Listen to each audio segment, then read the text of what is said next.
আমি আছি এখন ঠিক ফারাক্কার পুরনো ব্যারেজের উপরে। তো আমি থাকাকালীন আমার চোখের সামনে দিয়ে একটা ট্রেন চলে গেল।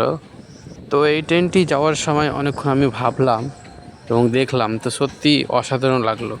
তো যাই হোক, ট্রেন যাওয়ার বিষয়টা সত্যি খুব ভালো লাগলো। তো আজ দিয়ে দেখতে পাচ্ছি লরি এবং ছোটো ছোটো গাড়ি বিভিন্ন রকম যাচ্ছে, এর ভেতরে মানুষগুলো দেখতে পাওয়া যাচ্ছে। মুখ দেখতে পাওয়া যায় যে এই মুহূর্তে ট্রেনটি চলে গেল। আমি এখন ঠিক ফারাক্কা ব্যারেজের উপরে টোটো করে যাচ্ছি।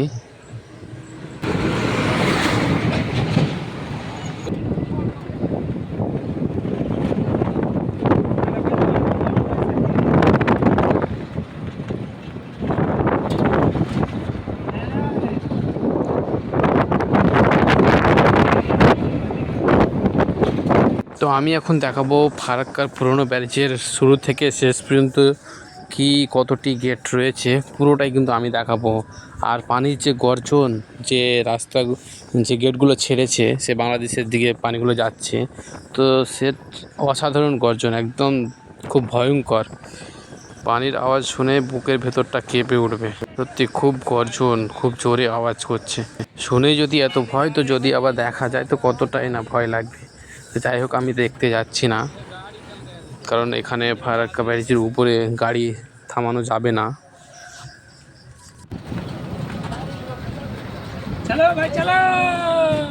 আমরা দেখতে পাচ্ছি পানি থামানোর যে গেটগুলো রয়েছে সেগুলো কিন্তু ঝুলছে।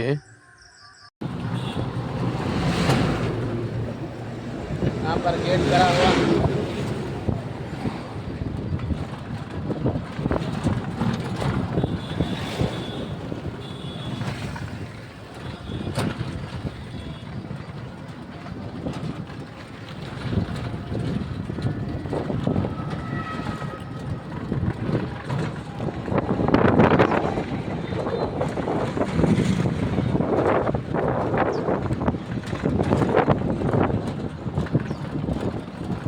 তো এই ব্যারিজ থেকে ডান দিকে যদি আমরা একটু হালকা করে লক্ষ্য করি, তো আমরা সেই নতুন ব্যারিজটা দেখতে পাবো। ফারাক্কা যেটা নতুন ব্যারিজ তৈরি করেছে, সেই ব্যারিজটা কিন্তু আমরা দেখতে পাবো। কিন্তু এই ফারাক্কা ব্যারিজের এখন পর্যন্ত কাজ সম্পূর্ণ হয়নি, বা ওই ব্যারিজটা এখনও সেটাকে ওপেন করা হয়নি।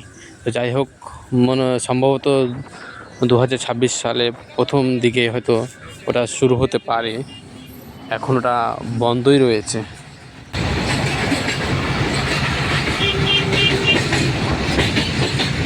এদিকে গাড়ি আর এদিকে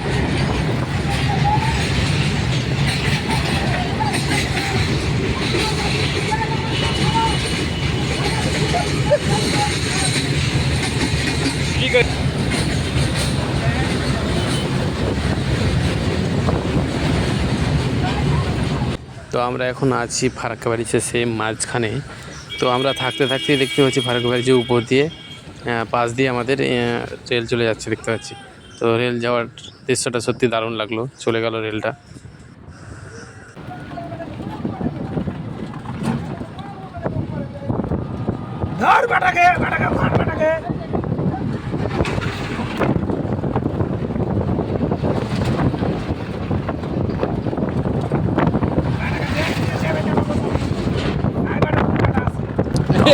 মুর্শিদাবাদ থেকে মালদার দিকে যাচ্ছি, তো কিছুক্ষণ পরে দেখতে পাবো ফারাক্কা ব্যারেজের শেষ প্রান্তটা। এগুলো যেগুলো দেখতে পাচ্ছি এগুলো কিন্তু ফারাক্কার গেট।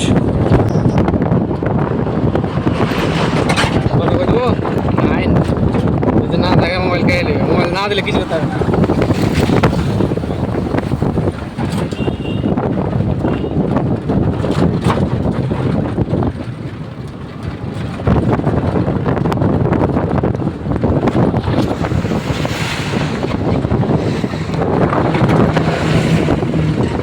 আমরা এখন ফারাক্কা ব্যারেজের শেষ সীমান্তে চলে আসলাম। আমরা এখন ব্রিজে নেমে যাব।